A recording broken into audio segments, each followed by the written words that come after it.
Hi everyone. So today we are talking about stimulus equivalence. And stimulus equivalence is the making a connection between different stimuli and treating them as interchangeable. So it encompasses three components. Reflectivity, which is A equals A, which is when you see a picture of something and you make a connection to that picture, to another picture, or to the real life thing that picture represents. Symmetry, which is A equals B, which is when you connect the word to the picture.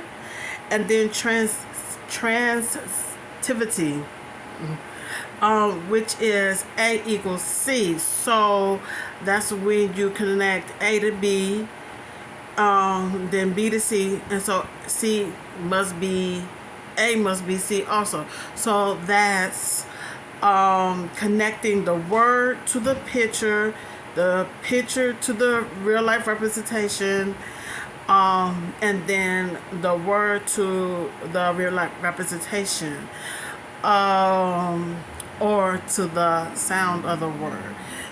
All of this is done to help create meaning of what the image or the thing is. So how this look in my everyday life? Well, I can remember when my son was younger, and we talked about robots. We read stories about robots. We looked at movies about robots. But he knew exactly what a robot was when we went to the Museum of Science and Industry. He knew exactly what it was. Never seen it ever, a real life robot in his life.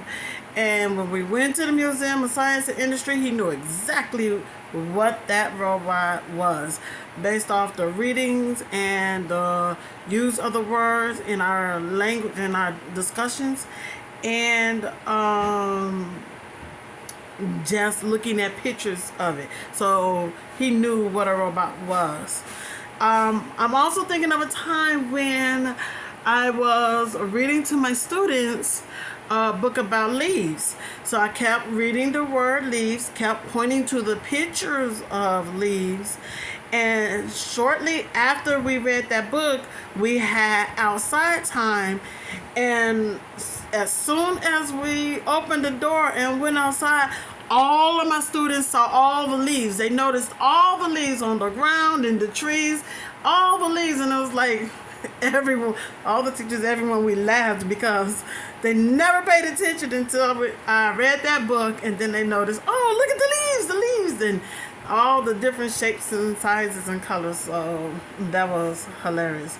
How it would look in everyday ABA example would be if trying to teach the concept of a color. So you're bringing the color red apple and then red fire truck, and you're saying the word red, and you having the word written out, R-E-D, red, red, red. And then you go to the crayons and you pull out the red crayons. So, yeah.